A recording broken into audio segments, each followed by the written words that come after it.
Hello everyone, my self सी काजल डेरोलिया। उम्मीद करते हैं सब बहुत बहुत अच्छे होंगे। हमारा आज का जो सेशन है वो है related to DU MCom entrance exam. अगर आप हमारे चैनल से पहले से जुड़े हो तो आपको पता होगा कि फॉर दिल्ली यूनिवर्सिटी हमने ऑलरेडी एमकॉम एंट्रेंस एग्ज़ाम 2021 के लिए प्रिपरेशन स्टार्ट कर दी है, जहां हमने सबसे पहले बताया था कि हम पास्ट ईयर्स के क्वेश्चन पेपर डिस्कस करेंगे 2010 टू 2020, जिसमें हमने already 2018 and 19 question paper upload कर दिया था और आज का हमारा डिस्कशन होगा 2020 के क्वेश्चन पेपर पे। बेसिकली 2020 का जो क्वेश्चन पेपर बना था वो पूरी तरीके से पहले के सिलेबस पे बेस्ड था, जहां बेसिकली 4 पार्ट में हमारा सिलेबस डिस्ट्रीब्यूटेड था। हमने DU एंट्रेंस एग्जाम से रिलेटेड ऑलरेडी 2 वीडियोस अपलोड किए हुए हैं, जहां हमने डिटेल में उसका paper pattern, exam pattern and syllabus discuss किया है। अगर आपने पार्ट 1 एंड पार्ट 2 की क्लास नहीं देखी है तो दोनों क्लासेस आपको डिस्क्रिप्शन बॉक्स में मिल जाएगी, वहां से वो क्लास आप ज़रूर कर लेना, क्योंकि वहां से आपको पूरा पेपर पैटर्न का एक आइडिया मिल जाएगा। पार्ट 1 में हमने जो सिलेबस बताया था वो बेसिकली 2020 तक के लिए था। उसमें अगर आप देखोगे ना तो human resource management, international trade, ये सब टॉपिक नहीं था। एंड पार्ट 2 में हमने न्यू सिलेबस अपलोड किया है, जिसमें बेसिकली कुछ पॉइंट्स ऐड ऑन हुए हैं, जिसमें एक है हमारा ह्यूमन रिसोर्स मैनेजमेंट और एक है इंटरनेशनल ट्रेड। तो 2020 का क्वेश्चन पेपर भी ओल्ड सिलेबस पे था और ओल्ड और न्यू सिलेबस में बहुत ज़्यादा डिफरेंस नहीं है।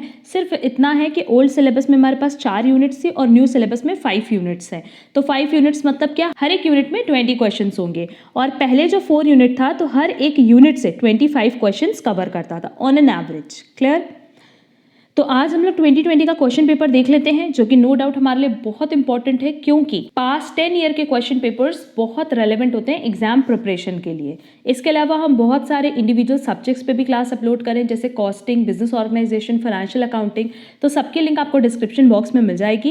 एंड हमने DU के लिए ऑलरेडी एक प्लेलिस्ट बनाई हुई है, DU एंट्रेंस एग्जाम 2021 के नाम से। वो सारी क्लासेस आपके लिए बहुत ज़्यादा रेलेवेंट है। इसके अलावा जो DU और JMI that is Jamia Millia Islamia का भी हम क्वेश्चन पेपर अपलोड करने वाले हैं, तो ऑलमोस्ट दोनों का सेम पेपर पैटर्न है, सेम लेवल के क्वेश्चंस आते हैं। तो अगर आप DU की प्रिपरेशन कर रहे हैं तो आप जामिया मिलिया इस्लामिया का क्वेश्चन पेपर भी ज़रूर कवर कर लीजिएगा, क्योंकि वहाँ पे भी ऑलमोस्ट सेम सब्जेक्ट्स हैं जो दिल्ली यूनिवर्सिटी में कवर किए जा रहे हैं। जामिया मिलिया इस्लामिया के ऑलमोस्ट सेम सब्जेक्ट्स हैं जो DU के हैं। इसके अलावा CUCET that is central university common entrance test के भी सेम सब्जेक्ट्स हैं। इनफैक्ट JMI और CUCET में पहले से HRM, इंटरनेशनल ट्रेड, ये सब सब्जेक्ट्स था, जो अब फॉर करंट ईयर 2021 अब जाकर के DU में एड ऑन हुआ है। तो ये सारे क्वेश्चन पेपर्स नो डाउट आपके लिए बहुत रेलेवेंट है। तो चलो अब हम लोग अपना डिस्कशन स्टार्ट करते हैं। और 2020 का ये जो क्वेश्चन पेपर है, इसकी PDF अगर आपको चाहिए तो आप हमारे टेलीग्राम चैनल से डाउनलोड कर लेना। Telegram channel and WhatsApp group दोनों बना हुआ है फॉर एमकॉम एंट्रेंस प्रिपरेशन 2021, जिसकी लिंक आपको डिस्क्रिप्शन बॉक्स से मिल जाएगी एंड वो आप ज्वाइन ज़रूर कर लेना। देखो यहाँ हमने मेंशन भी किया है DU entrance exam question paper 2020। हमारे पास सबसे पहला क्वेश्चन है, under conditions of perfect competition, if a particular firm is facing a price which is greater than the average variable cost but less than average cost, then अब देखो question में हमसे कह रहा है, सबसे पहले तो हम परफेक्ट कंपटीशन मार्केट में हैं और यहाँ हमारा प्राइस किससे ज़्यादा है, एवरेज वेरिएबल कॉस्ट से, बट किससे कम है, एवरेज कॉस्ट से। देखो अब यहाँ पे हम ये एक पॉइंट डिस्कस कर लेते हैं कि इफ इन केस हमें ये जानना है कि हमारी फर्म कंटिन्यू करे या डिसकंटिन्यू कर दे प्रोडक्शन, तो उसके लिए 2 चीज़ है। एक शॉर्ट रन में हम ये देखते हैं कि क्या हमारा प्राइस ग्रेटर है एवरेज वेरिएबल कॉस्ट से। अगर हमारा प्राइस एवरेज वेरिएबल कॉस्ट से ज़्यादा है, इसका मतलब हम अपनी वेरिएबल कॉस्ट को रिकवर कर रहे हैं, तो उस केस में शॉर्ट रन में हम प्रोडक्शन कंटिन्यू करेंगे।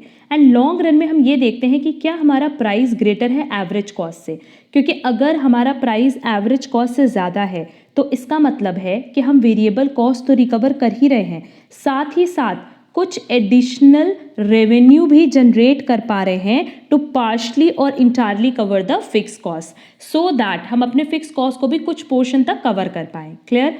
लॉन्ग रन में हम ये चाहते हैं कि हम अपना variable cost as well as fix cost दोनों कवर कर ले जाएं, सिर्फ वेरिएबल कॉस्ट के कवरेज से कुछ नहीं होगा। और शॉर्ट रन में अगर हम वेरिएबल कॉस्ट कवर कर लेते हैं ना, तो हम अपना बिजनेस कंटिन्यू कर लेते हैं। एक छोटा सा एग्जांपल ले लो कोचिंग सेंटर का। लेट्स से मेरी अपनी कोचिंग सेंटर है, तो वहाँ स्टार्टिंग में फॉर 2-3 मंथ्स हम क्या देखेंगे कि जो मेरा प्रिंटिंग का खर्चा आ रहा है, जो मेरा स्टेशनरी का खर्चा आ रहा है, ज़ेरॉक्स का खर्चा आ रहा है, इलेक्ट्रिसिटी का खर्चा आ रहा है, एटलीस्ट वो हम बियर कर पाए। क्यों? क्योंकि वो वेरिएबल कॉस्ट है और अगर हम वो कवर कर लेंगे तो उस केस में हम अपने बिजनेस को कंटिन्यू करेंगे। बट लॉन्ग रन में, जैसे फॉर 1 ईयर 2 ईयर, 1-2 साल बाद हम क्या कोशिश करेंगे कि हमने उसमें जितनी भी फिक्स कॉस्ट है, जैसे पर मंथ रेंट, वो भी कवर कर पाए। क्योंकि अगर हम लॉन्ग रन में उसको भी कवर कर पाएंगे तब तो हमारा बिजनेस प्रॉफिट जनरेट करेगा, अदरवाइज बिजनेस प्रॉफिट जनरेट नहीं कर पाएगा। क्लियर? तो अब अगेन क्वेश्चन पे चल रहे हैं। तो देखो क्वेश्चन में हमसे सिंपल सी चीज बोला था कि प्राइस एवरेज वेरिएबल कॉस्ट से तो ज़्यादा है, इसका मतलब वेरिएबल कॉस्ट तो कवर हो रही है, बट लेस है किससे? एवरेज कॉस्ट से। इसका मतलब हम वेरिएबल कॉस्ट तो कवर कर रहे हैं, बट क्या फिक्स कॉस्ट का कोई भी पोर्शन कवर कर पा रहे हैं? नहीं, फिक्स कॉस्ट का कोई भी पोर्शन हम कवर नहीं कर पा रहे हैं और इसका मतलब हमारा जो बिजनेस है वो कहीं ना कहीं किस में होगा? लॉस में। क्लियर? तो उसका देखो करेक्ट आंसर क्या होगा? First, the firm is recovering the entire variable cost but not covering some part of the fix cost and is facing losses. Clear? और यही अगर प्राइस हमारा एवरेज कॉस्ट से ज़्यादा होता तो हम क्या मानते कि हमारा वेरिएबल कॉस्ट भी रिकवर हो रहा है एंड फिक्स कॉस्ट चाहे तो इंटायरली चाहे तो फिक्स कॉस्ट का कुछ पोर्शन हमारी फर्म या हमारी कंपनी कवर कर पा रही है। क्लियर? तो इसका करेक्ट आंसर क्या होगा? First. Next, under the Keynesian theory of employment, interest and income, the monetary policy shall be less effective if. हमारी मॉनेटरी पॉलिसी कब लेस इफेक्टिव होगी? जब इंटरेस्ट रेट फॉल करेगा, जब इंटरेस्ट रेट राइज करेगा। Investment demand is inelastic और investment demand is elastic. देखो question में हमसे पूछा है लेस इफेक्टिव। अब देखो अगर ये इनइलास्टिक है, इसका क्या मतलब कि इफ इन केस प्राइस इतनी है तो ये इतनी इन्वेस्टमेंट हो रही है। अगर प्राइस फॉल करेगी तो इन्वेस्टमेंट राइज तो करेगी, बट कितनी? अगर प्राइस फॉल करी है 10% से तो इन्वेस्टमेंट सिर्फ राइज करेगी 5% से, है ना? तो इस केस में होगा क्या कि जो हमारी मॉनेटरी पॉलिसी है वो लेस इफेक्टिव होगी। मतलब मनी से रिलेटेड आप कोई भी पॉलिसी इस केस में निकालो, क्या वो ज़्यादा इफेक्टिव होगी? क्या उससे ज़्यादा रिटर्न आएगा? नहीं आएगा। क्यों? क्योंकि अगर हमारी प्राइस हम कम भी करें तो भी तो लोग कम इन्वेस्टमेंट कर रहे हैं, तो उस केस में मॉनेटरी पॉलिसी लेस इफेक्टिव होगी। क्लियर? तो करेक्ट आंसर होगा थर्ड।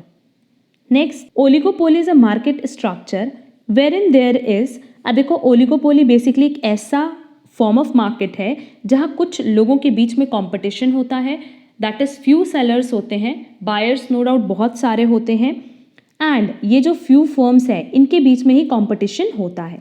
बट ये कंपटीशन कभी भी प्राइस का नहीं होता। क्यों? जैसे इफ इन केस मान लो आप कोल्ड ड्रिंक मार्केट देखो तो हर किसी की cold drink on an average 12 to 15 के बीच में होगी, तो उनका जो कंपटीशन है वो प्राइस से रिलेटेड नहीं होता, बल्कि उनका कंपटीशन इससे होता है कि कौन कितना मार्केट बना पाएगा। आप चाहे कोका कोला ले लो, चाहे पेप्सी ले लो, चाहे थम्स अप ले लो, सबका ऑलमोस्ट रेट क्या होता है? सेम होता है। बट उनका जो आपस में कंपटीशन होता है वो किस चीज़ का कंपटीशन होता है कि कौन कितना मार्केट कवर कर पाएगा, कौन कितना यूनिट सोल्ड कर पाएगा। क्लियर? तो देख लेते हैं। Intense competition among few firms in the industry, correct है क्योंकि फ्यू फर्म्स ही होते हैं ओलिगोपोली में। Firms could be producing homogeneous और डिफरेंशिएटेड प्रोडक्ट्स, ये भी करेक्ट है क्योंकि नेचर ऑफ प्रोडक्ट ओलिगोपोली में सेम भी हो सकता है और अलग भी हो सकता है, दैट इज होमोजीनियस प्रोडक्ट भी हो सकता है और डिफरेंशिएटेड भी हो सकता है। Next, firms recognise interdependence in their decision making.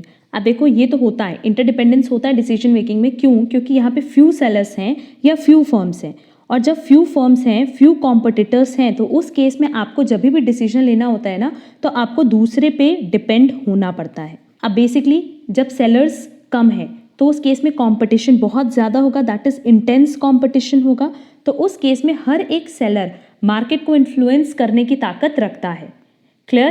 तो अगर आप कोई भी डिसीजन ले रहे हो रिलेटेड टू प्राइस और आउटपुट तो नो डाउट आपको अपने राइवल कॉम्पिटिटर्स का ध्यान रखना होता है, एंड सेम उनके साथ भी ये होता है कि अगर वो प्राइस आउटपुट से रिलेटेड कोई भी डिसीजन लेते हैं तो उनको आपको भी कंसिडर करना होता है, क्योंकि जब फ्यू सेलर्स हैं तो हर एक सेलर मार्केट को अफेक्ट कर सकता है। क्लियर? एंड नेक्स्ट, फर्म्स में एंटर इनटू ओवर्ट और टैसिट कार्टल्स। तो देखो बेसिकली अगर हम लोग टैसिट की बात करें या कार्टल्स की बात करें तो इसमें होता क्या है ना कि अब देखो बेसिकली टैसिट की बात करें तो ये एक अनस्पोकन एक्शन होता है ओलिगोपोलिस्ट फर्म्स के बीच में, जहाँ पे वो मिनिमाइज करते कॉम्पिटिटिव रिस्पॉन्स। मतलब वो लोग आपस में कोई बात नहीं करते, कहीं कुछ रिटर्न नहीं होता, बट ये म्यूचुअल अंडरस्टैंडिंग बन जाती है कि हाँ ठीक है, जो हमारा कॉम्पिटिटिव रिस्पॉन्स है उसको हम थोड़ा कम करेंगे, जैसे प्राइस कटिंग नहीं करेंगे या किसी दूसरे के मार्केट को कवर नहीं करेंगे। ये क्या है, एक तरह की म्यूचुअल अंडरस्टैंडिंग आप कह सकते हो, क्योंकि यहाँ पे कहीं कुछ रिटन नहीं होता। और कार्टेल मतलब सिंपली, कार्टेल मतलब एक ग्रुप होता है ऑफ फर्म्स जो कि साथ में आते हैं, that get together to make output and price decision. यहाँ पे ये लोग बोल करके बताते हैं कि भाई हम लोग इतना आउटपुट कवर करेंगे और इसी प्राइस पे मार्केट में अपना प्रोडक्ट सेल करेंगे। तो ये दोनों चीज़ पॉसिबल है ओलिगोपोली मार्केट में, क्योंकि ओलिगोपोली मार्केट में टैसिट भी है और कार्टेल्स भी है। टैसिट मतलब सिंपली, अब हम फिर से बता रहे हैं कि टैसिट मतलब जब आप बिना कुछ बोले, बिना कुछ रिटन, सीधे सीधे दो लोगों के बीच में ये अंडरस्टैंडिंग होती है कि हाँ दूसरे का मार्केट हमको नहीं कवर करना है या कोई प्राइस कटिंग नहीं करनी है। और कार्टेल्स मतलब सिंपली जहाँ पे लोग ग्रुप बना लेते हैं फर्म्स का और वहाँ ये डिसाइड कर लेते हैं कि आप इतना आउटपुट बेचना, हम इतना आउटपुट बेचेंगे और इसी पर्टिकुलर प्राइस पे बेचेंगे। क्लियर? तो ये सारी चीज़ें अवेलेबल होती हैं ओलिगोपोली मार्केट में। तो करेक्ट ऑप्शन क्या होगा, जहाँ ये चारों ऑप्शन दिया हो, ये बेसिकली 1 2 3 4 नहीं है, ये है ABCD। क्लियर? इसका करेक्ट आंसर होगा 4 ABCD ओनली, कि चारों ही ऑप्शन कहाँ पाया जाता है, in oligopoly market. Clear? Next, which of the following stakeholders are most financially hurt under conditions of unanticipated inflation. अब देखो बेसिकली अनएंटिसिपेटेड इन्फ्लेशन क्या होता है, इसका मतलब समझ लेते हैं। अनएंटिसिपेटेड इन्फ्लेशन मतलब होता है जहां पे हमारे प्राइस लेवल में जो इंक्रीज हो रहा है वो फास्टर पेस से हो रहा है देन एक्सपेक्टेड।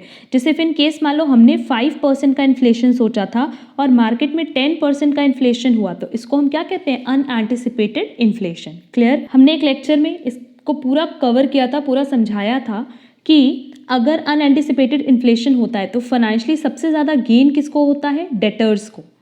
क्लियर? तो नो डाउट हर्ट कौन होगा सबसे ज़्यादा, क्रेडिटर्स। तो उसका करेक्ट आंसर क्या होगा, third, creditors. Next, the production possibility curve is often represented as concave from the origin because of. अब देखो प्रोडक्शन पॉसिबिलिटी कर्व इस तरीके से कनकेव बनता है, ये तो हम सबको पता है, पर इसके कनकेव होने का रीज़न क्या है, इसके कनकेव होने का रीज़न है इंक्रीजिंग अपॉर्चुनिटी कॉस्ट। अब देखो सिंपली क्या होता है कि जैसे जैसे हम पीपीसी में नीचे की तरफ मूव करते हैं, अगर हमें एक एडिशनल यूनिट बनाना है एक गुड का, तो नो डाउट हमें दूसरे गुड को सैक्रिफाइस करना होगा। जैसे फिर इन केस मान लो ये प्रोडक्ट ए है, ये प्रोडक्ट बी है, ए अभी हम इतना बना रहे थे तो बी इतना बन रहा था। जैसे ही हमें बी को ज़्यादा प्रोड्यूस करना होगा, हम क्या करेंगे, ए को सैक्रिफाइस करेंगे। तो सिंपली बी की एक यूनिट बनाने के लिए हमें ए का ज़्यादा से ज़्यादा सैक्रिफाइस करना होगा। क्लियर? तो जैसे जैसे पीपीसी में हम नीचे की तरफ मूव करेंगे वैसे वैसे अपॉर्चुनिटी कॉस्ट इंक्रीज होगी। अपॉर्चुनिटी कॉस्ट मतलब सिंपली क्या, नेक्स्ट बेस्ट ऑल्टरनेटिव अवेलेबल। तो नेक्स्ट बेस्ट ऑल्टरनेटिव क्या है कि अगर हम बी नहीं बनाते तो हम क्या बनाते, ए। क्लियर? और इसी की वजह से हमारा पीपीसी कर्व बनता है कॉनकेव। तो उसका करेक्ट आंसर क्या होगा, 2, इंक्रीजिंग अपॉर्चुनिटी कॉस्ट। और एक और इंपॉर्टेंट पॉइंट हम बता दें कि पीपीसी कर्व कई बार हमारा स्ट्रेट लाइन भी बनता है, और ये स्ट्रेट लाइन सिर्फ और सिर्फ तब बनेगा जब दो प्रोडक्ट्स हमारे किस तरीके के होंगे, सब्स्टिट्यूट प्रोडक्ट्स हों। क्लियर? तो उस केस में हमारा जो अपॉर्चुनिटी कॉस्ट है वो कैसा बनेगा, कॉन्स्टेंट। क्लियर? और कॉन्स्टेंट बनने का रीजन सिंपली क्या होगा कि ये दो प्रोडक्ट्स कैसे होंगे, सब्स्टिट्यूट्स। तो ये क्वेश्चन भी एग्जाम में पूछ सकता है, इसलिए हम ये पॉइंट यहाँ पे कवर कर लिए। Next, one possible cause of stagflation is. अब देखो स्टैगफ्लेशन एक बेसिकली ऐसा इन्फ्लेशन है जो कि गवर्नमेंट एंड सेंट्रल बैंक की वजह से होता है। गवर्नमेंट और सेंट्रल बैंक क्या करती हैं कि बेसिकली वो एक्सपैंड कर देती हैं मनी सप्लाई को मार्केट में, और एट द सेम टाइम बाकी तरह की जितनी भी सप्लाई है वो उसको कंस्ट्रेन कर देती हैं, दैट इज उस पर रोक लगा देती हैं। क्लियर? तो बेसिकली इसमें गवर्नमेंट भी इन्वॉल्व होता है, क्योंकि गवर्नमेंट क्या करता है उस पॉइंट ऑफ टाइम पे करेंसीज प्रिंट करता है, और साथ ही साथ सेंट्रल बैंक की वजह से भी हो सकता है, क्योंकि वो बेसिकली क्या करते हैं कि अपनी मॉनेटरी पॉलिसी के थ्रू क्रेडिट क्रिएट करते हैं। क्लियर? तो ये दोनों ही इन्वॉल्व होते हैं स्टैगफ्लेशन में। और स्टैगफ्लेशन मतलब सिंपली जहाँ पे मनी सप्लाई इंक्रीज होती है और साथ ही साथ ये इन्फ्लेशन भी क्रिएट करता है। क्लियर?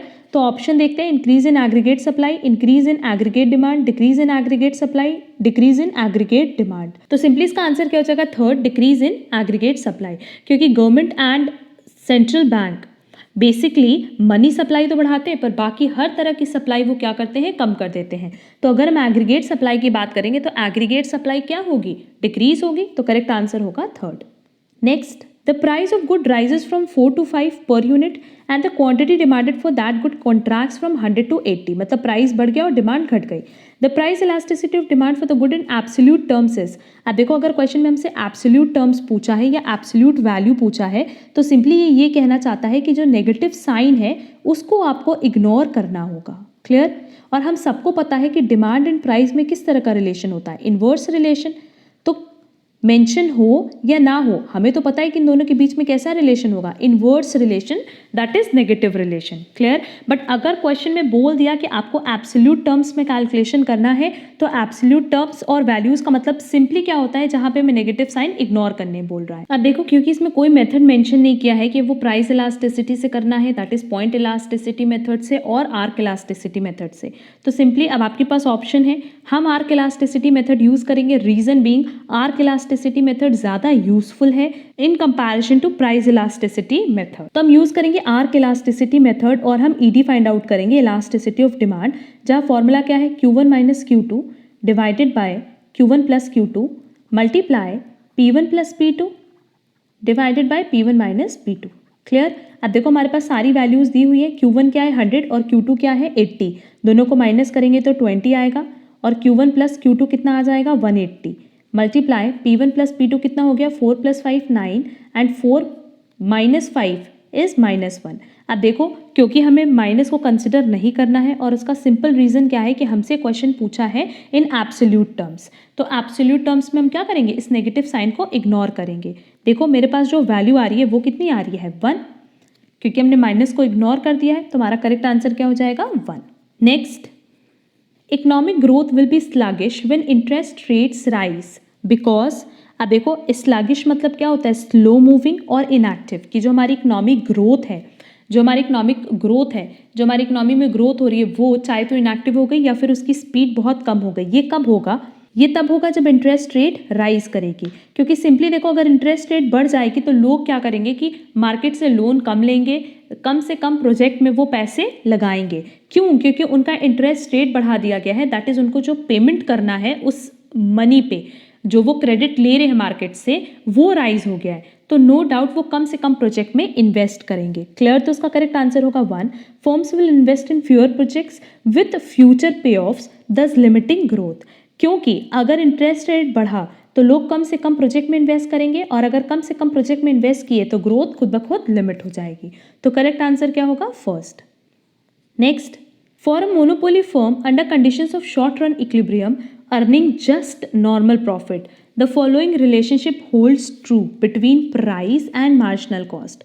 अब देखो अगर मोनोपोली फर्म की हम बात करें और दूसरा हम शॉर्ट रन इक्विलिब्रियम में बात करें तो नो डाउट हम नॉर्मल प्रॉफिट भी अर्न कर सकते हैं, सुपर नॉर्मल प्रॉफिट भी अर्न कर सकते हैं, एज वेल एज लॉस भी अर्न कर सकते हैं। अगर नॉर्मल प्रॉफिट अर्न करें इसका मतलब हमारा एवरेज कॉस्ट इक्वल होगा एवरेज रेवेन्यू के, अगर सुपर नॉर्मल प्रॉफिट अर्न कर रहे हैं इसका मतलब एवरेज कॉस्ट कम होगा किससे, एवरेज रेवेन्यू से, और अगर लॉस में इसका मतलब एवरेज कॉस्ट ज़्यादा होगा एवरेज रेवेन्यू से। क्लियर? अगर रेवेन्यू ज़्यादा है कॉस्ट से तो हम ज़्यादा प्रॉफिट अर्न कर रहे हैं, दोनों बराबर हैं मतलब नॉर्मल प्रॉफिट, और अगर कॉस्ट ज़्यादा है तो नो डाउट हम किस सिचुएशन में होंगे, लॉस सिचुएशन में होंगे। क्लियर? तो देख लेते हैं हमारे पास जो ऑप्शन दिया है वो है price is greater than marginal cost. अब क्वेश्चन में हमसे क्या बोला है बेटा, नॉर्मल प्रॉफिट पूछा है, तो देख लेते हैं क्वेश्चन में हमसे कहीं पे भी एवरेज रेवेन्यू और एवरेज कॉस्ट नहीं पूछा है बल्कि प्राइस और मार्जिनल कॉस्ट पूछा है।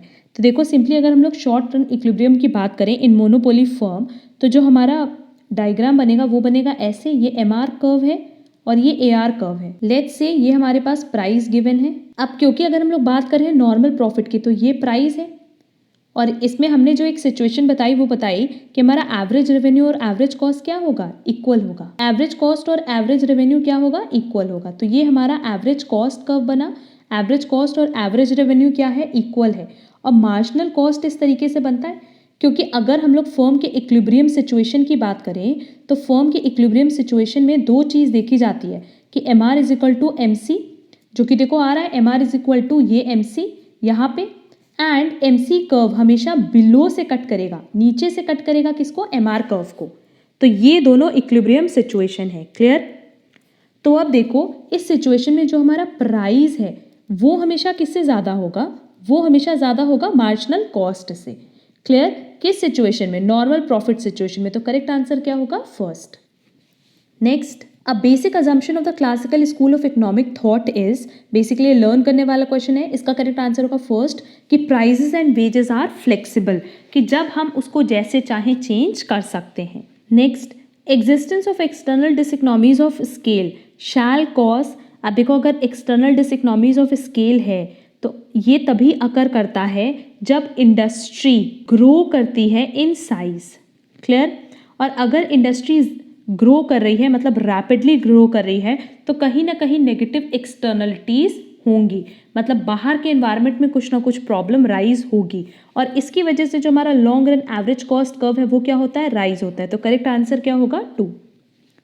Next, an increase in the long run aggregate supply curve can be caused by, question में हमसे कह रहा है कि एग्रीगेट सप्लाई कर्व कब इंक्रीज होगा? An increase in government spending, an increase in taxes, an increase in interest rate. नहीं, supply curve सिर्फ तब बढ़ेगा जब पॉपुलेशन में लिटरेसी लेवल्स बढ़ेंगे। अगर लिटरेसी लेवल इंक्रीज होगा तो सिंपली लोग एजुकेटेड होंगे, अगर वो एजुकेटेड हैं वो ज़्यादा अर्न करेंगे, और अगर अर्न करेंगे तो मार्केट में वो डिमांड कर पाएंगे, तो उस केस में क्या होगा? सप्लाई इंक्रीज हो जाएगी। तो करेक्ट आंसर क्या होगा? 2। Next, which of the following conditions are to be satisfied for a market structure to be termed as monopoly? अब देखो मोनोपोली में क्या होता है कि बेसिकली सिंगल सेलर होता है, और यहाँ जो प्रोडक्ट सेल होता है ना उसका मार्केट में कोई भी सब्सटीट्यूट अवेलेबल नहीं होता। तो there is only one seller. Yes, the seller produces a product which there are no close substitutes. Correct. There exist strong barriers to entry, क्या कोई भी एंट्री कर सकता है? नहीं, कोई भी एंट्री नहीं कर सकता। क्यों? क्योंकि सिंगल सेलर है, तो जब सिंगल सेलर है तो एंट्री और एग्जिट की बात ही नहीं होगी। Clear? And last one is a monopoly firm has an upward rising supply curve. No, इसका मोनोपोली का जो सप्लाई कर्व होता है ना वो कभी भी वेल डिफाइंड नहीं होता, क्योंकि वो अकेला होता है मार्केट में सेल करने वाला, तो उसका सप्लाई कर्व कभी भी वेल डिफाइंड नहीं होगा। तो सिंपली उनका जो सप्लाई कर्व है ना वो कभी भी वेल डिफाइंड नहीं होता, और उसका सिंपल रीजन ये है कि एक सिंगल सेलर है मार्केट में सेल करने के लिए, तो उसकी सप्लाई कभी भी कोई फिक्स पैटर्न शो नहीं करती। क्लियर? तो फर्स्ट, सेकंड, थर्ड, या हम कह ले A B C D, इसको कर लो। ये 3 पॉइंट तो एग्जिस्ट करता है, बट क्या D एग्जिस्ट करता है? नहीं। तो इसका करेक्ट आंसर क्या होगा? First, A B C only. Next, an adverse supply shock, जो अगर एडवर्स सप्लाई शॉक होने वाला है तो क्या हम उसको एंटिसिपेट कर सकते हैं? नहीं। क्या हम उसके लिए कोई प्रिडिक्शन कर सकते हैं? नहीं कर सकते। बट इस केस में होगा क्या कि जो हमारी एग्रीगेट सप्लाई है वो डिक्रीज हो जाएगी। तो इसका करेक्ट आंसर क्या होगा? 2, can not be anticipated but decreases aggregate supply. Next, what describes the most appropriate relationship between social cost, private cost and external cost in context of negative externalities of production? अब देखो ये तीनों cost अलग अलग होती है। जैसे basically private cost जो प्रोड्यूसर्स को पड़ती है वो क्या होती है? जो फर्म पे करता है किसी भी कैपिटल इक्विपमेंट को और असेट को परचेज करने के लिए, और लेबर्स को हायर करने के लिए, और रॉ मटेरियल परचेज करने के लिए। तो बेसिकली आप अपने बिजनेस से रिलेटेड जो भी पेमेंट कर रहे हैं, जहां आप किसी आउटसाइडर को पेमेंट कर रहे हैं रॉ मटेरियल, लेबर या कैपिटल असेट परचेज करने के लिए, तो उसको हम कहते हैं प्राइवेट कॉस्ट। अच्छा, तो एक्सटर्नल कॉस्ट क्या है? External cost on the other hand कहीं पे भी फर्म का जो इनकम स्टेटमेंट होता है ना उसमें कहीं पे भी मेंशन नहीं किया जाता, बट जो एक्सटर्नल कॉस्ट होती है वो कहीं ना कहीं सोसाइटी के लिए की गई कॉस्ट होती है। जैसे water pollution control equipment install कराना, तो ये किस तरह का खर्चा हो गया? ये हो गया एक्सटर्नल कॉस्ट। ये कहीं भी फर्म के इनकम स्टेटमेंट में नहीं होगी कि फर्म ने ये खर्चा किया है, बट स्टिल उनको ये खर्चा करना होता है, क्योंकि अगर उस फर्म की वजह से कहीं ना कहीं वाटर पोल्यूट हो रहा है तो फर्म की ड्यूटी बनती है कि वो वाटर को पोल्यूट होने से रोके और वाटर को क्लीन कराए। ये खर्चा भी उन्हीं का है, बट ये इनकम स्टेटमेंट में शो नहीं होता। क्लियर? तो प्राइवेट कॉस्ट सिंपली वो कॉस्ट है जो फर्म आउटसाइडर को पे करती है रॉ मटेरियल, लेबर परचेज करने के लिए, और एक्सटर्नल कॉस्ट वो कॉस्ट है जो वो अपने फाइनेंशियल स्टेटमेंट में या इनकम स्टेटमेंट में शो नहीं करती, बट स्टिल ये उनका खर्चा है, जैसे water pollution control equipment install कराना। क्लियर? बट अगर हम इन दोनों खर्चों को ऐड कर दें तो हमारे पास क्या आएगा? सोशल कॉस्ट, क्योंकि कहीं ना कहीं एक्सटर्नल कॉस्ट किसके लिए हो रहा है? सोसाइटी सर्व करने के लिए। क्लियर? तो जो इसका फॉर्मूला बनता है वो है social cost is equal to private cost plus external cost. तो इसका करेक्ट आंसर क्या होगा? 2। Next, during the expansionary phase of the business cycle अब देखो बेसिकली जब हम लोग एक्सपेंशन फेज में होता है ना तो सारी चीज़ें राइज करती हैं, फिर चाहे वो प्राइस हो, चाहे वो जीडीपी हो, चाहे एम्प्लॉयमेंट लेवल हो, हर एक लेवल क्या होगा, राइज होगा। देखो हमारे पास ऑप्शन दिया है real GDP declines, inflation rises, GDP rise हो रहा है पर अनएम्प्लॉयमेंट राइज हो रहा है, बल्कि यहाँ पे एक्सपेंशन फेज में एम्प्लॉयमेंट बढ़ता है ना कि unemployment. Clear? Real GDP rises and unemployment falls, interest rate rise and number of business failure rise. यहाँ बिजनेस फेलियर नहीं होता बल्कि बिजनेस सक्सेस होता है। करेक्ट आंसर क्या होगा? थर्ड, कि रियल जीडीपी बढ़ेगा और जो अनएम्प्लॉयमेंट है वो फॉल होगी, दैट इज एम्प्लॉयमेंट राइज करेगा। क्लियर? तो करेक्ट आंसर होगा 3। Next, a monopolistically competitive firm advertises in order to. अब देखो मोनोपोलिस्टिक कॉम्पिटिटिव फर्म में बेसिकली क्या होता है कि डिफरेंशिएटेड प्रोडक्ट्स होते हैं, जैसे इन केस मान लो कोई कोलगेट सेल कर रहा है तो कोई पेप्सोडेंट और कोई डाबर, बट वहाँ पे बेसिकली क्या होता है कि नो डाउट प्राइस में हर किसी का प्रोडक्ट वैरी कर रहा होता है, क्वालिटी में वैरी कर रहा होता है, पैकेजिंग में भी वैरी कर रहा होता है, वैरी नो डाउट वो हर केस में कर रहा होता है, बट बेसिकली सबका काम क्या है, सबका सब क्या है, टूथपेस्ट ही है ना। तो हम उसका एडवर्टीजमेंट इसलिए करते हैं सो दैट हमारा प्रोडक्ट मार्केट में ज़्यादा से ज़्यादा सेल हो सके, हमारा जो प्रोडक्ट की जो डिमांड है वो ज़्यादा से ज़्यादा इंक्रीज हो सके। क्लियर? करेक्ट आंसर क्या है? Reduce industries barrier to entry, shift the demand curve for its product to the left, increase in negative externalities. इसका करेक्ट आंसर होगा थर्ड, कि make the demand for its product. आप advertisement ही इसलिए करते हो ताकि आप अपने प्रोडक्ट की मार्केट में डिमांड ज़्यादा से ज़्यादा बढ़ा सको। क्लियर? तो एडवर्टीजमेंट क्यों होता है? सो दैट आपका प्रोडक्ट मार्केट में ज़्यादा से ज़्यादा सेल हो सके, ज़्यादा से ज़्यादा आपके प्रोडक्ट की डिमांड हो सके। तो करेक्ट आंसर क्या होगा? 3। Next, initially a country is in no trade situation. Starting में हमारी कंट्री किस सिचुएशन में थी? नो ट्रेड सिचुएशन में, कि ना कोई परचेज होगा ना कोई सेल होगा, दैट इज एक्सपोर्ट इम्पोर्ट नहीं हो पाएगा। And then this country decides to allow imports of a good. बाद में क्या हुआ कि धीरे धीरे जब कंट्री सेटल हो गई तो कंट्री ने ये डिसाइड किया कि चलो हम बाहर से गुड्स परचेज करने के लिए अलाउ करते हैं। बेसिकली एक्सपोर्ट मतलब अपना गुड्स बाहर बेचना और इम्पोर्ट मतलब बाहर से गुड्स मंगवाना। अब खुद सोचो इसका रिजल्ट क्या होगा। जब आप बाहर से गुड्स मंगवा रहे हो तो यहाँ के जो कंज्यूमर्स हैं उनका तो फायदा होगा, बट यहाँ के प्रोड्यूसर्स का नुकसान होगा। बट अगर हम देखेंगे तो सिंपली ये जो गेन हमारे कंज्यूमर्स को हो रहा है, इस गेन से कहीं ना कहीं जो लॉस है वो कम दिखेगा, एंड ये जो गेन होगा ना ये आउटवे कर देगा लॉसेस को, दैट इज लॉसेस के इम्पैक्ट को कम कर देगा। तो इसका करेक्ट आंसर क्या होगा? 2, कि डोमेस्टिक कंज्यूमर्स गेन करेंगे, डोमेस्टिक प्रोड्यूसर्स लूज करेंगे and the gains outweigh the losses. Next, how much health and educational cess in 2019 has been imposed by the government on all union taxes?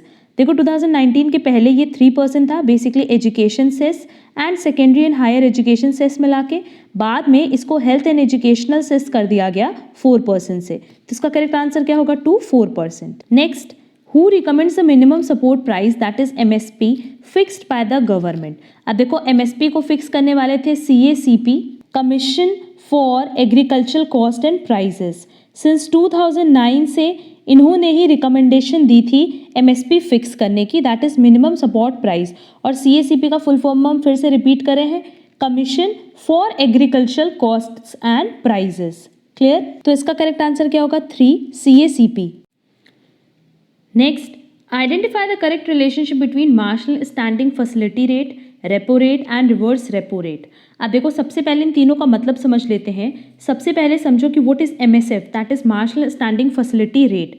Basically एक ऐसा special window है commercial bank के लिए जहां commercial bank बोरो कर सकती है RBI से अगेंस्ट अप्रूव्ड गवर्नमेंट सिक्योरिटीज। मतलब गवर्नमेंट सिक्योरिटीज के अगेंस्ट कमर्शियल बैंक बोरो कर सकती है RBI से, और MSF का यूज सिर्फ होता है in case of an emergency such as an acute cash shortage. अगर कैश की शॉर्टेज होती है, दैट इज इमरजेंसी सिचुएशन में कैश की शॉर्टेज होती है कमर्शियल बैंक्स को, तो वो RBI से बोरो करती है, और ये बोरोइंग किसके थ्रू होती है? गवर्नमेंट सिक्योरिटीज के अगेंस्ट। क्लियर?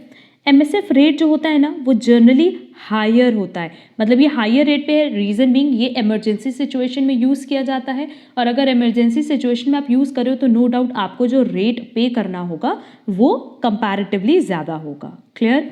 नेक्स्ट देख लेते हैं व्हाट इज रेपो रेट। तो रेपो रेट सिंपली क्या होता है? जहाँ पे RBI that is reserve bank of India commercial bank को लेंड करती है। Clear? So that commercial bank अपनी जो शॉर्ट टर्म लिक्विडिटी है उसको पूरी कर पाए। जो शॉर्ट टर्म लिक्विडिटी नीड्स होती हैं उनको पूरी करने के लिए कई बार कमर्शियल बैंक्स को पैसे की ज़रूरत होती है जो वो बेसिकली आरबीआई से बोरो करते हैं। तो बेसिकली रेपो रेट, जैसा कि हमने पहले भी डिस्कस किया था, इसमें होता क्या है ना कि जो कमर्शियल बैंक्स होती हैं वो अपनी कुछ सिक्योरिटी सेल करती हैं आरबीआई को, उनसे पैसे उधार लेती हैं और एक अग्रीमेंट करती हैं कि वो इन सिक्योरिटीज़ को वापस परचेज कर लेंगे। क्लियर? तो कहीं ना कहीं ये कोई बहुत ज़्यादा इमरजेंसी सिचुएशन में तो होता नहीं है, बट एमएसएफ और रेपो रेट की बात करें तो दोनों ही केसेस में क्या होता है कि कमर्शियल बैंक पैसे उधार लेती है आरबीआई से, बट क्योंकि एमएसएफ सिचुएशन होती है जहां इमरजेंसी केस होता है तो यहाँ पे जो रेट होगा वो कंपैरेटिवली ज़्यादा होगा किससे, इन case of repo rate. Clear? And last एक पॉइंट दिया है रिवर्स रेपो रेट। तो reverse repo rate basically short term borrowing rate होता है जहां आरबीआई बोरो करता है, उधार लेता है कमर्शियल बैंक से। क्लियर? तो सिंपली एमएसएफ और रेपो रेट में हमें समझ में आ गया कि MSF rate that is marginal standing facility rate comparatively ज़्यादा होगा रेपो रेट से, एंड रेपो रेट ज़्यादा होता है रिवर्स रेपो रेट से, क्योंकि रिवर्स रेपो रेट में आरबीआई बोरो करता है कमर्शियल बैंक से, और जब आरबीआई बोरो करेगा तो नो डाउट कम रेट पे बोरो करेगा कंपैरेटिवली कमर्शियल बैंक से। तो इसका करेक्ट आंसर क्या हो जाएगा? First. Next, the asset management company managing Bharat ETF 22 is. तो ये बेसिकली आईसीआईसीआई प्रूडेंशियल का प्रोडक्ट है। तो ये बेसिकली लाइसेंस्ड हुआ है किसके यूज़ के लिए? आईसीआईसीआई प्रूडेंशियल के लिए। तो करेक्ट आंसर होगा 2। Next, smart metering system will be used for measuring, but obviously जो स्मार्ट मीटर्स अब लगे हैं घर में वो लगे हुए हैं मीटर रीडिंग हो सके, दैट इज इलेक्ट्रिसिटी से रिलेटेड। तो करेक्ट आंसर क्या होगा? Consumption of electric energy. तो इसका करेक्ट आंसर होगा 2। Next, Bharat net is related to. अब देखो अगर भारत नेट की बात करें तो पहले इसका नाम था NOFN, इसका फुल फॉर्म है नेशनल ऑप्टिकल फाइबर नेटवर्क, और ये लॉन्च हुआ था अक्टूबर 2011 में। बाद में इसका नाम बदल करके दैट इज इसको रीनेम करके रखा गया भारत नेट, और इस प्रोजेक्ट का रीनेम हुआ था 2015 में। क्लियर? ये बेसिकली किस में इन्वॉल्व है? Providing broadband services to rural areas, that is ये ब्रॉडबैंड कनेक्टिविटी देते हैं to gram panchayat and rural areas. तो करेक्ट आंसर क्या होगा? 3rd। Next, the 2019 ease of doing business ranking in India is. इसका करेक्ट आंसर होगा 63। बेसिकली उनको 63rd पोजीशन दी गई in World Bank's ease of doing business. Clear? अच्छा, यहाँ पे हम एक और पॉइंट पे डिस्कशन कर लें कि जैसे 25 क्वेश्चन हमने डिस्कस किया है, 2018, 19, 20 का पेपर हम ऑलरेडी डिस्कस कर रहे हैं, जहाँ 18, 19 हो चुका है, 20 पे हम लोग डिस्कशन कर रहे हैं। इफ़ इन केस आप लोगों को ये बाइफर्केशन चाहिए कि किस सब्जेक्ट से कितने मार्क्स से क्वेश्चंस कवर किए एग्जाम में, तो आप कमेंट बॉक्स में कमेंट करना, तो हम एक कंपैरेटिवली चार्ट बना देंगे जहां हम 17, 18, 19 और 20 में कितने क्वेश्चंस किस सब्जेक्ट से कवर किए, दैट इज कंपनी लॉ से कितने हैं, बिजनेस लॉ से कितने हैं, इनकम टैक्स से कितने हैं, उसका हम एक पूरा चार्ट बना करके उस पर भी डिस्कशन कर लेंगे, सो दैट आप लोग को एक ओवरऑल आइडिया लग जाएगा कि कौन सा सब्जेक्ट ज़्यादा इंपॉर्टेंट है और कौन सा लीस्ट इंपॉर्टेंट है। Next, in case of rising prices that is inflation, FIFO method will. अब देखो फीफो मतलब फर्स्ट इन फर्स्ट आउट, तो जो पहले आया है वो पहले जाएगा, है ना। और इस पॉइंट ऑफ टाइम पे हमारी क्या है, प्राइस बढ़ी हुई है, तो जो हमारी कॉस्ट है नो डाउट वो क्या होगी, वो तो कम होगी, पर मार्केट में जो सेलिंग प्राइस है वो बढ़ गई। तो अगर सेलिंग प्राइस बढ़ गई तो उस केस में क्या होगा, हमारा प्रॉफिट इंक्रीज होगा ना, क्योंकि कॉस्ट तो हमारा फिक्स है, पर सेलिंग प्राइस अचानक से मार्केट में बढ़ गया। और साथ ही साथ देखो जो पहले आया वो पहले चला गया, तो जो बाद में आया वो अभी भी स्टॉक में होगा। तो वो जो बाद में आ रहा है, जो हमारे एक्चुअल में स्टॉक में है, वो कौन सा आइटम है जो इन्फ्लेटेड प्राइस पे है, तो क्लोजिंग स्टॉक की वैल्यू भी क्या होगी, बढ़ जाएगी। तो करेक्ट आंसर क्या होगा, 2, provide highest value of closing stock and profit. अब देखो इस तरह के बहुत सारे क्वेश्चन हमने अपने कॉस्ट की क्लास में डिस्कस किए हैं। अगर आप हमारे चैनल पे नए हो तो आपको उसकी लिंक डिस्क्रिप्शन बॉक्स में मिल जाएगी, जहां हमने MCQs ऑन कॉस्ट अकाउंटिंग की लिंक प्रोवाइड की हुई है। बेसिकली कॉस्ट अकाउंटिंग पे हम ऑलमोस्ट 500 क्वेश्चंस अपलोड करेंगे, और उसमें ये सारे क्वेश्चंस पे डिस्कशन आपको मिल जाएगा, जहां डिटेल डिस्कशन किया हुआ है। तो वो लिंक आपको डिस्क्रिप्शन बॉक्स में मिल जाएगी, वहां से वो क्लास आप ज़रूर से कर लेना। Next, which of the following will cause difference on trial balance, an invoice omitted from the sales day book. अब देखो सेल डे बुक में अगर आपने कोई एंट्री पास नहीं की है तो उसका जो टोटल है वो भी आप सेल्स में नहीं दिखाओगे, तो ना डेबिट अफेक्ट होगा ना क्रेडिट अफेक्ट होगा। An invoice of 1500 entered in the sale day book as 15,000। तो ठीक है, आपने सेल्स 1500 की हुई थी, दिखाई कितने की, 15,000 की, तो उसी के बेसिस पे हम एंट्री भी करेंगे डेटर टू सेल्स। तो यहाँ पे भी ना डेबिट अफेक्ट होगा ना क्रेडिट अफेक्ट होगा। Next, an invoice of 5,000 entered in the sales day book but not included in the monthly total. अब देखो कह रहा है कि एक इनवॉइस हमने 5,000 की सेल्स डे बुक में तो डाली, मतलब हमारा सेल्स बढ़ करके दिख रहा है, बट हमने उसको मंथली टोटल में इंक्लूड नहीं किया, इसका मतलब हमारा डेबिट घट करके दिखेगा। A credit note entered in the sales day book, तो बेसिकली क्रेडिट नोट किसके लिए होता है कि जब हमने गुड्स किसी कस्टमर को सेल किया और उसने हमें गुड्स रिटर्न कर दिया, तो उसके लिए क्रेडिट नोट होता है। तो नो डाउट इसकी एंट्री कहाँ जानी चाहिए, सेल्स रिटर्न बुक में, पर अगर उसको सेल डे बुक में डाल दिया तो भी कोई प्रॉब्लम नहीं होगी, क्योंकि अगर सेल डे बुक अफेक्ट हुई है तो वो टोटालिटी में भी अफेक्ट होगा। तो इसका करेक्ट आंसर क्या होगा, थर्ड, क्योंकि थर्ड में हमने गलती क्या की है कि हमने सेल्स डे बुक्स तो बढ़ा दिया बट उसको मंथली टोटल में इंक्लूड करना हम भूल गए, तो इससे क्या होगा, हमारा ट्रायल बैलेंस अफेक्ट होगा। तो करेक्ट आंसर क्या होगा, 3। Next, international accounting standards that is IAS have been developed by, basically देखो इसका जो डेवलपमेंट हुआ था वो हुआ था IASB के through, that is international accounting standards board, जो कि बेसिकली एक इंडिपेंडेंट प्राइवेट सेक्टर बॉडी है। बट ये IASB जो फॉर्म्ड हुई थी वो हुई थी 2001 में, और बाद में इसका रिप्लेसमेंट किया गया bye international accounting standards committee, that is IASC के थ्रू। तो इसका करेक्ट आंसर क्या होगा, 2। क्लियर, पहले जो था वो कौन सा था, इंटरनेशनल अकाउंटिंग स्टैंडर्ड बोर्ड, और बाद में उसको रिप्लेस किया किसने, कमिटी ने। तो करेक्ट आंसर होगा 2। Next, how many years financial statements are required to be annex to the declaration for initiating voluntary liquidation. अगर आप अपने मर्जी से लिक्विडेट करना चाहते हो तो उस केस में कितने साल का फाइनेंशियल स्टेटमेंट आपको अटैच करना होगा, अनेक्स करना होगा। इसका करेक्ट आंसर है प्रीवियस 2 ईयर्स और the period since incorporation whichever is later, चाहे तो 2 साल का, चाहे इनकॉर्पोरेशन से लेकर के आज तक का, जो भी बाद में अकर करेगा उसी को हम यहाँ पे कंसिडर करेंगे। Next, which one of the following item can not be recorded in the appropriation account in case of partnership accounting. अब देखो पार्टनरशिप अकाउंटिंग में PL अकाउंट के बाद हम लोग बेसिकली PL एप्रो बनाते हैं, और PL एप्रो में हम वो सारी चीज़ें मेंशन करते हैं जो बेसिकली पार्टनर से रिलेटेड होती है, जो हम लोग पार्टनर्स को डिस्ट्रीब्यूट करते हैं। क्लियर, इंटरेस्ट ऑन कैपिटल दिखाते हैं, इंटरेस्ट ऑन ड्रॉइंग्स भी दिखाते हैं, as well as partner salary भी दिखाते हैं। बट क्या रेंट पेड टू पार्टनर्स दिखाते हैं, नहीं। अगर हमने रेंट पे किया है पार्टनर्स को तो वो बेसिकली एप्रोप्रिएशन नहीं है, ऐसा नहीं है कि प्रॉफिट बचेगा तो रेंट देंगे, बल्कि ये चार्ज अगेंस्ट प्रॉफिट है कि फर्म को ये देना ही होगा।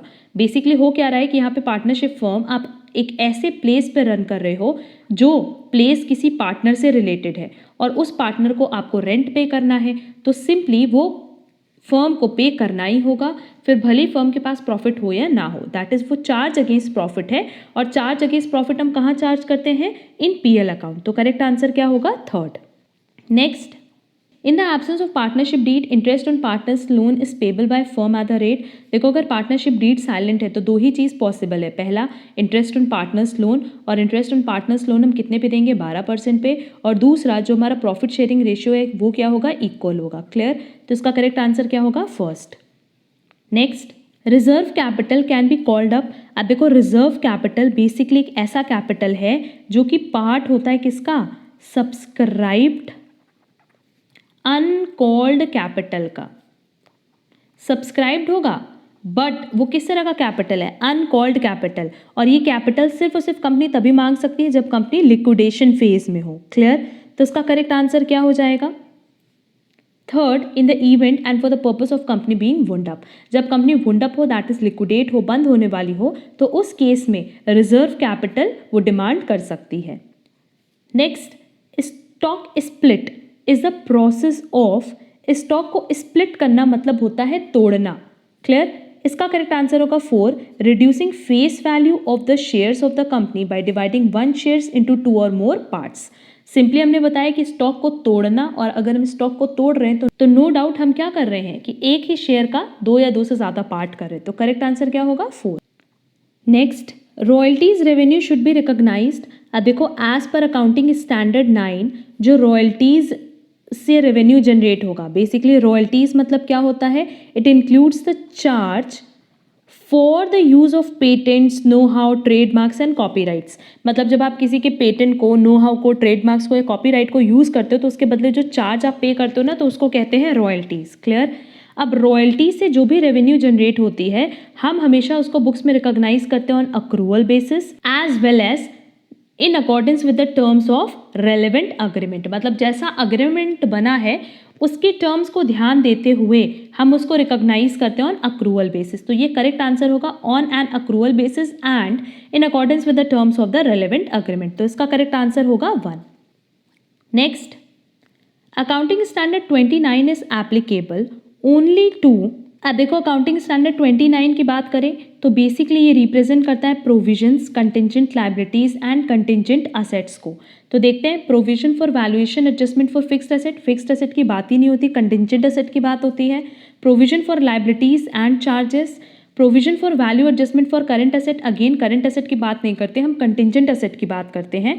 And furniture, again fixed asset की बात नहीं करते, कंटिंजेंट एसेट की बात करते हैं। तो करेक्ट आंसर क्या होगा 2, provision for liabilities and charges, क्योंकि यहाँ पे प्रोविजन की भी बात किया है और कंटिंजेंट लायबिलिटीज की भी। तो करेक्ट आंसर होगा 2। Next, interest paid by other than financial enterprises shown in the cash flow statement under, no doubt इसका करेक्ट आंसर होगा 3rd, financing activities. Cash flow statement पे हमने पूरे डिटेल लेक्चर्स अपलोड किए हुए हैं जहां हमने हैंड रिटन नोट्स के थ्रू उसका पूरा कॉन्सेप्ट डिस्कस किया है, as well as almost 100 MCQs भी अपलोड किए हैं। सबकी लिंक आपको डिस्क्रिप्शन बॉक्स में मिल जाएगी और वो क्लासेस आपके लिए बहुत रेलेवेंट है, तो वहाँ से वो टॉपिक आप ज़रूर कवर कर लेना। Next, profit prior to incorporation is, देखो इनकॉर्पोरेशन मतलब रजिस्ट्रेशन, तो रजिस्ट्रेशन के पहले का जो प्रॉफिट होता है वो नो डाउट कहाँ जाता है, कैपिटल रिजर्व में, और रजिस्ट्रेशन के बाद का जो प्रॉफिट होता है वो जाता है नेट प्रॉफिट में। क्लियर। तो इसका करेक्ट आंसर क्या होगा 3rd, credited to capital reserve account. Next, which is a cost unit applicable to the bicycle industry. अब देखो बाईसाइकिल इंडस्ट्री की बात करें तो बेसिकली यहाँ पे सिंपली जो कॉस्ट का कैलकुलेशन होता है वो किसके हिसाब से होता है, पर बाईसाइकिल के हिसाब से। जितनी बाईसाइकिल उन्होंने सेल की उसी के बेसिस पे तो वो कॉस्टिंग करते हैं, है ना। तो करेक्ट आंसर होगा 2, पर बाईसाइकिल। अब हर एक बाईसाइकिल को बनाने में बेसिकली उनका वेरिएबल कॉस्ट भी लगता है और फिक्स कॉस्ट भी लगता है। एंड जब हम यूनिट कॉस्ट की बात करते हैं तो वो ये रेफर करता है कि कितना कॉस्ट इनकर किया गया by a company to produce and sell 1 unit of a particular product, कि एक पर्टिकुलर प्रोडक्ट दैट इज एक पर्टिकुलर बाईसाइकिल को बनाने में और बेचने में कितना उनका कॉस्ट आया है। क्लियर। तो यहाँ पे अगर हम यूनिट कॉस्ट की बात करें तो वो हमेशा किस में कैलकुलेट होगी, पर बाईसाइकिल में। तो करेक्ट आंसर होगा 2।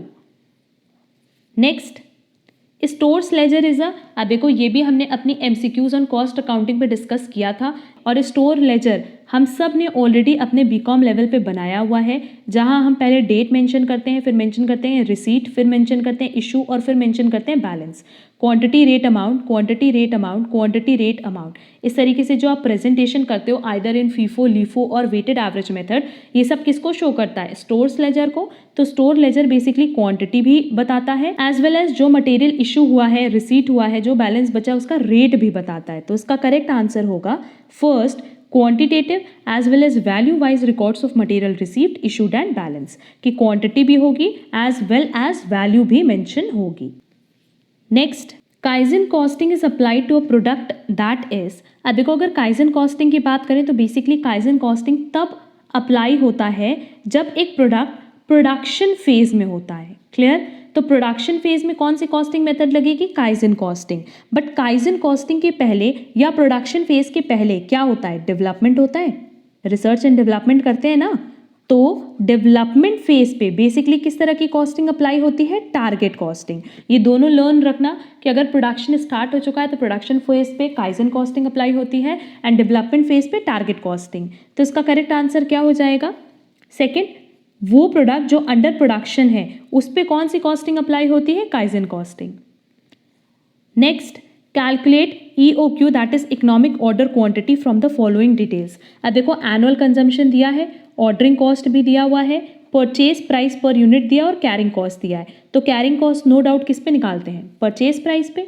फॉर्मूला होपफुली सबको याद होगा EOQ का, is equal to √2 multiply by A that is annual consumption into ordering cost divided by storage और कैरिंग कॉस्ट।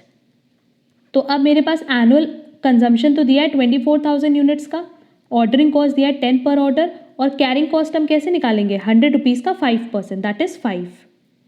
तो इसको सॉल्व करने पे जो हमारी वैल्यू आएगी वो आएगी 309.8386, जिसको हम राउंड ऑफ करके कितना ले लेंगे 310 यूनिट्स। दैट इज़, इसका क्या मतलब है कि अगर पूरे साल की कंजम्पशन हमारी 24,000 यूनिट्स की है, तो अगर हम चाहते कि हमारे टोटल इन्वेंट्री कॉस्ट कम से कम आए, तो उस केस में हमें हर बार जो ऑर्डर करना होगा वो कितने यूनिट्स का करना होगा 310 यूनिट्स का। तो करेक्ट आंसर होगा 1। बाकी ईओक्यू के बारे में भी हमने पूरा डिटेल डिस्कशन किया अपनी एमसीक्यूज़ की क्लास में, जो कि हमने बताया कि हमने कॉस्ट अकाउंटिंग पे ऑलरेडी अपलोड की हुई है, तो वो क्लास अब ज़रूर से कवर कर लेना। Next, a worker is allowed 60 hours to complete the job but he completes in 50 hours, how much wages will he get under the Halsey plan. Again ये कॉस्टिंग का क्वेश्चन है, और कॉस्टिंग पे हमने डिस्कशन किया हुआ अपनी MCQs on cost accounting class पे, जहाँ हमने बताया था कि बोनस प्लान दो सबसे बेस्ट होते हैं, एक हालसे और एक रोवन।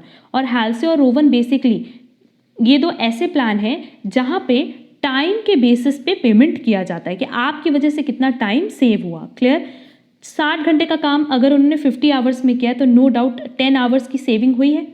अब हालसे प्लान के अकॉर्डिंग जो फॉर्मूला है वो क्या है, वो ये देख लो, time taken multiply wage rate per hour plus bonus से कितना देते हैं 50% of time saved multiply wage rate per hour. Time कितना लिया गया 50 आवर्स, वेज रेट कितना है, देखो क्वेश्चन में मेंशन नहीं किया है, इस क्वेश्चन में मिसप्रिंटिंग है। बेसिकली यहाँ पे मेंशन करना था ₹12 पर आवर, कि 1 घंटे का 12 रुपये पे करेंगे। Clear? 50% of time saved, time कितना सेव्ड हुआ है, 60 घंटे का काम अगर 50 घंटे में किया तो 10 आवर्स सेव्ड हुए, तो 10 आवर्स का 50% कितना हो जाएगा 5 hours multiply 12, that is veg rate per our. इसको सॉल्व करने पे जो हमारे पास आंसर आएगा वो आएगा 660, तो इसका करेक्ट आंसर होगा 4। Clear? Next, which of the following is not a reason for an ideal time variance. अब देखो आइडियल टाइम वेरियंस मतलब जब हमारे वर्कर्स खाली बैठे हों, वो कोई काम ना कर पा रहे हो, और काम ना कर पाने का रीज़न क्या होगा कि जो मशीन है उसमें कोई ब्रेकडाउन हो, या फिर हो सकता है कि मटेरियल की अवेलेबिलिटी नहीं है, इसलिए बेसिकली क्या होता है कि वो खाली बैठते हैं, और क्योंकि इसमें उनकी गलती नहीं होती है इसीलिए कंपनी को उनको पेमेंट करना होता है। तो देख लेते हमारे पास ऑप्शन दिया है wage rate increase, machine breakdown, illness और इंजरी टू वर्कर और नॉन अवेलेबिलिटी ऑफ मटेरियल। ये लास्ट 3 केसेस तो आइडल टाइम वेरिएंस का रीजन है, बट वेज रेट इंक्रीज होना ये कोई आइडल टाइम वेरिएंस नहीं है। अगर वेज रेट इंक्रीज हुआ है तो इसकी वजह से अगर लोग खाली बैठे हैं तो इसको हम आइडल टाइम वेरिएंस में का रीजन नहीं मानते। तो करेक्ट आंसर क्या होगा first. Next, a budget which is prepared in a manner so as to give the budgeted cost for any level of activity is known as no doubt flexible budget।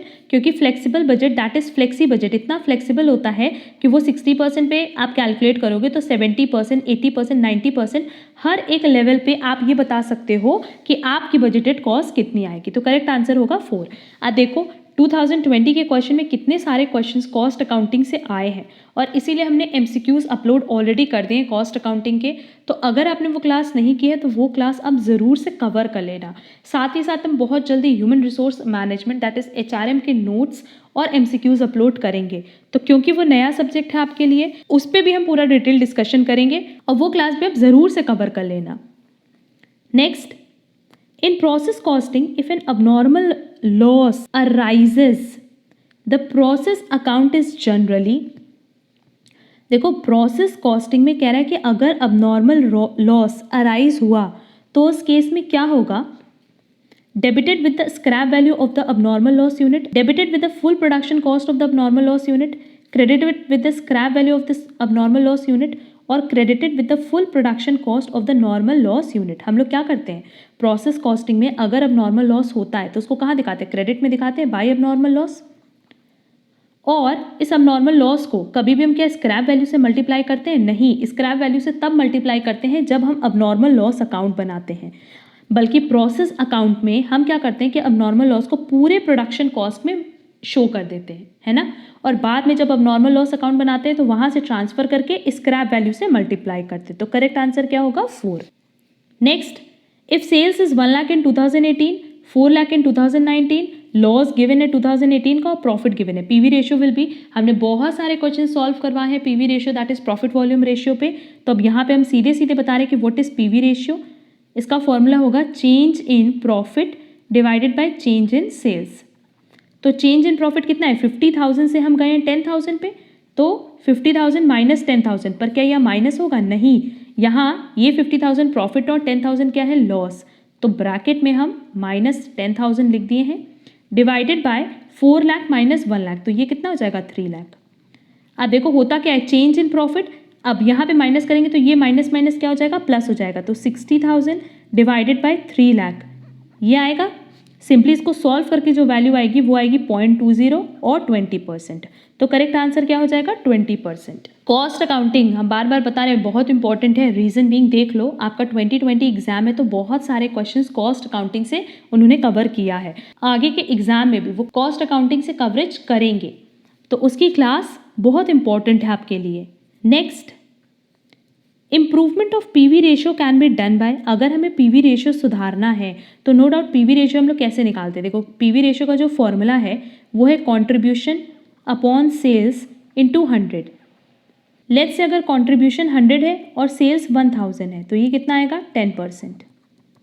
अगर हमने contribution को increase करके 200 कर दिया और sales as it is रहा तो कितना हो जाएगा, 20%। अगर मान लो कॉन्ट्रीब्यूशन एज इट इज़ है और हमने अपनी सेल्स इंक्रीज कर दी तो कितना हो जाएगा, 9.09%। तो सिंपली चाहे तो आप अपना कंट्रीब्यूशन इंप्रूव करो, एक तो हमारे पास ये ऑप्शन है, पर देखो हमारे पास क्वेश्चन में कहीं पे भी कंट्रीब्यूशन के बारे में कहीं कुछ नहीं बोला है। बोला है सेलिंग प्राइस इंक्रीज करने के लिए, सेलिंग वेरिएबल कॉस्ट इंक्रीज करने के लिए, रिड्यूसिंग फिक्स कॉस्ट। अब देखो फिक्स कॉस्ट से तो कोई मतलब नहीं है क्योंकि फिक्स कॉस्ट का और पीवी रेशियो का कोई भी रिलेशन नहीं है। पीवी रेशियो बेसिकली कंट्रीब्यूशन और सेल्स को रिप्रेजेंट करता है। तो अब बाकी 3 ऑप्शन देखते हैं, देख लेते हैं कि छोटा सा एग्जांपल ले लेते हैं यहाँ पे। लेट्स से हमारी सेलिंग प्राइस पर यूनिट है 1 rupees, variable cost per unit है 40 पैसा और जो सेल्स वॉल्यूम है वो है 100। क्लियर? अगर मान लो हम 100 यूनिट्स बना रहे हैं तो सेल्स कितनी हो जाएगी, 100 इंटू 1 और वेरिएबल कॉस्ट कितनी हो जाएगी 40, 100 इंटू 0.40, तो हमारा कॉन्ट्रीब्यूशन कितना आ जाएगा, 60%। क्लियर?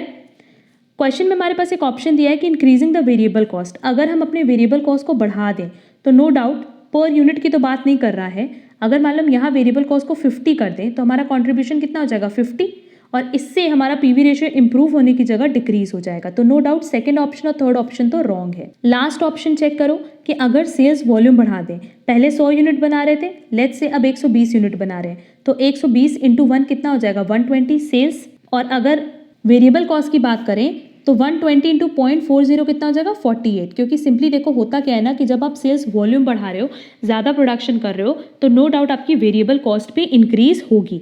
माइनस करके देखते हैं, ये आ रहा है 72। अब 72 डिवाइडेड बाय 120, अगेन देखो कितना आ रहा है बेटा 60% ही आ रहा है, तो पीवी रेशियो इंप्रूव नहीं हुआ बल्कि कांस्टेंट है। लास्ट ऑप्शन है increasing selling price per unit, selling price अभी 1 रुपये है, मान लेते हैं कि बढ़ करके 1.20 हो गई, बट क्या इसके बढ़ने से हमारी वेरिएबल कॉस्ट बढ़ेगी, नहीं बढ़ेगी। क्यों? क्योंकि वेरिएबल कॉस्ट मतलब मटेरियल लेबर की कॉस्ट, तो उस पर तो कोई चेंज आएगा नहीं, और सेल्स वॉल्यूम मान लेते हैं कि अभी भी 100 है, तो 100 इंटू 120 कितना हो जाएगा 120 और 100 इंटू 0.40 कितना हो जाएगा 40। तो अब मेरे पास जो वैल्यू आ रही है वो आ रही है 80 डिवाइडेड बाय 120 करोगे ना तो 66.67% आएगा, मतलब पहले पीवी रेशियो 60% था और अब कितना हो गया 66.67%। तो अगर हमें पीवी रेशियो इंप्रूव करना है तो हमें अपनी सेलिंग प्राइस बढ़ानी होगी। क्लियर? तो इसका करेक्ट आंसर होगा 1। Next, budget which is directed towards long term strategic goals is known as, इसका करेक्ट आंसर होगा कैपिटल बजट। और इन सारे बजट पे हमने डिस्कशन किया है, जहां हमने अपना डिस्कशन किया एमसीक्यूज ऑन कॉस्ट अकाउंटिंग पे, वहां हमने डिस्कस किया है बेसिकली कैपिटल बजट होता है कैपिटल असेट्स के लिए, तो नो डाउट उनका फोकस किस पे होगा, लॉन्ग टर्म स्ट्रैटेजिक गोल्स पे। Next, the 2 ways to measure the financial performance of an investment centre are, basically अगर आपको इन्वेस्टमेंट सेंटर से कितना फाइनेंशियल रिटर्न मिला है उसके कैलकुलेशन के लिए हमारे पास 2 ही पॉइंट है, पहला है रिटर्न ऑन इन्वेस्टमेंट और दूसरा है रेसिडुअल इनकम। क्लियर? इन दोनों के बेसिस पे आप फाइनेंशियल परफॉर्मेंस चेक कर सकते हो फ्रॉम इन्वेस्टमेंट सेंटर। तो करेक्ट आंसर क्या होगा 2। Next, which of the following organization should not be advised to use service costing? Distribution service, hospital, maintenance division of a manufacturing company, light engineering company. अब देखो जो light engineering company है, क्या हम उसको service costing की सलाह देंगे? नहीं। सर्विस कॉस्टिंग की सलाह बाकी सबको आप दे सकते हो जो सर्विस प्रोवाइड करे, जैसे हॉस्पिटल्स हो गए या डिस्ट्रीब्यूशन सर्विस हो गए, बट लाइट इंजीनियरिंग कंपनी को हम कभी भी सर्विस कॉस्टिंग की सलाह या एडवाइस नहीं देंगे। तो करेक्ट आंसर क्या होगा 4। बेसिकली सर्विस कॉस्टिंग हम उन कंपनीज को सजेस्ट करते हैं या उन ऑर्गेनाइजेशन को सजेस्ट करते हैं जो कि सर्विस प्रोवाइड करने में इन्वॉल्व हैं, ना कि गुड्स प्रोड्यूस करने में। क्लियर? तो देखो यहाँ पे भी मेंटेनेंस डिवीजन की बात हुई थी और मेंटेनेंस डिवीजन बेसिकली क्या कर रहा है? सर्विस प्रोवाइड कर रहा है। तो इन तीनों केसेस में तो हम सर्विस कॉस्टिंग एडवाइस करेंगे, बट लाइट इंजीनियरिंग कंपनी में कभी भी हम सर्विस कॉस्टिंग एडवाइस नहीं करेंगे। क्लियर? करेक्ट आंसर होगा 4।